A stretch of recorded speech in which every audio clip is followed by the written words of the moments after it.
35,000 ரூபா கொடுத்து பிரிச்சு வாங்குறமே, அதுக்குள்ள என்ன இருக்கு? 15 ரூபாய்க்கு வாங்கின மாவு பாக்கெட்டு, 2 ரூபாய்க்கு வாங்கின கருவேப்பிலை, 5 தக்காளி, 4 வெங்காயம். முன்னாடி எல்லாம் பிச்சைக்காரன் வருவான், மிச்சம் இருக்கிறதெல்லாம் அள்ளி பிச்சைக்காரன் கொடுத்துடுறது. இப்ப பிச்சைக்காரன் எவனும் வர்றது இல்ல. மிச்சம் இருந்ததை பூரா பிரிச்சுக்குள்ள வச்சிருந்து அடுத்த நாள் எடுத்து புருஷனுக்கு கொடுக்கறது. எஸ், இன்னைக்கு நம்ம நவீன உலகின் குப்பை தொட்டியை பற்றி தான் பார்க்க போகிறோம். எங்க தலைக்கு எவ்வளோ தில்லு பத்தியா சொல்கிறேன்னு தப்பாக எடுத்துக்கோனா. ஏன்னு கேட்டிங்க அப்படின்னா, டேரெக்டாக மார்க்கெட்லேருந்து ஒரு வெஜிடபிள்ஸு ஃப்ரூட்ஸ் எது வாங்கிட்டு வந்தோம் அப்படின்னாலும் அப்படியே கொண்டு போய் ஸ்டோர் ரூமில் வைக்கிற மாதிரி ஃப்ரிட்ஜில் தான் இப்போ எல்லாமே வைக்கிறாங்க.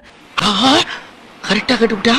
ஸோ இதனால் என்னென்ன மாதிரியான பிரச்சனைகள்லாம் வரும்னு சொல்லி பார்த்தோம் அப்படின்னா வச்சுக்கோங்களேன். இப்போ ரெஃப்ரிஜிரேட்டரில் நம்ம வைக்கும்போது இப்போ இதில் வந்து லிஸ்டீரியா அப்படின்னு சொல்லக்கூடிய ஒரு பாக்டீரியா வந்து டெவலப் ஆக செய்யும். ஸோ அந்த பாக்டீரியா ரொம்ப நாளாக நம்ம வந்து ஒரு ஃபுட் ப்ராடக்ட்ஸோ சம்திங் ஏதாவது ஒரு விஷயத்தை நம்ம வச்சுருக்கும் போது அதில் வந்து இந்த பாக்டீரியாஸ் எல்லாம் டெவலப் ஆகிறதுனால நம்ம ஃபுட் எல்லாமே கண்டாமினேட் ஆக செய்யும்.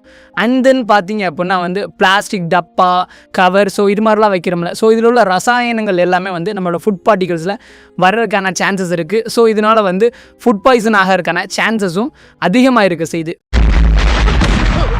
ஆக்சுவலாக ரெஃப்ரிஜிரேட்டர் அப்படின்றது எதுக்காக அப்படின்னு பார்த்தீங்க அப்படின்னா வந்து மெடிசன்ஸ் எல்லாத்தையும் ஸ்டோர் பண்ணி வைக்கிறதுக்காக தான் மெயினாக யூஸ் பண்ணுறது. அண்ட் தென் ஐஸ்கிரீம், ஸோ இது மாதிரி விஷயங்கள், வெஜிடபிள்ஸ் அண்ட் ஃப்ரூட்ஸ்லாம் இருக்குது அப்படின்னா அதை ஃப்ரெஷ்ஷாக சாப்பிடணுன்றதுக்காக தான், அதை நம்ம யூஸ் பண்ணுறதுக்காக தான் இருக்குது. என்னடி இது? ஸோ இப்போ இருக்கக்கூடிய தாய்மார்கள்லாம் என்ன பண்ணுறாங்க அப்படின்னு சொல்லி பார்த்தீங்க அப்படின்னா வந்து கருவேப்பிலை, கொத்தமல்லி, முந்தின நாள் மீந்து குழம்பு, இன்னும் என்னென்ன விஷயங்கள் இருக்குது எல்லா விஷயத்தையும் கொண்டு போய் அதிலே அடுக்கி வச்சுருது. கேட்டால் கெட்டு போகக்கூடாது. நக்கல்யா அவனுக்கு. சார் என்ன பொறுத்தளவுக்கு ஒரே ஒரு விஷயம் தாங்க சார், ஒரு சில ப்ராடக்ட்ஸ் எல்லாமே ஒரு நாளில் கெட்டு போகணும் அல்லது 3 டேஸில் 4 டேஸில் கெட்டு போகணும் அப்படின்னா அப்போ அந்த டைமில் அது கெட்டு போகணும். அப்போ தான் அது நார்மல்னு சொல்லுவேன். குழம்பு ஒரு நாள் முதல் நாள் வச்சோம்னா அடுத்த நாள் கெட்டு போகணும்னா அது கெட்டு போகணும், அதான் நார்மல். சட்னியாக இருந்தாலும் சரி.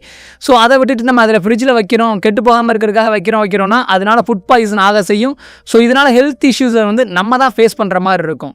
அதுபோக பார்த்தீங்க அப்படின்னா வந்து நம்ம ஃப்ரிட்ஜை வந்து மந்த்லி 1 or 2 நல்லா க்ளீன் பண்ண செய்யணும். ஸோ இல்லை அப்படின்னா அதிலிருந்து வரக்கூடிய கெமிக்கல்ஸ், ஸோ இது எல்லாமே வந்து நம்மளை கண்டிப்பாக அஃபெக்ட் பண்ண தான் செய்யும்.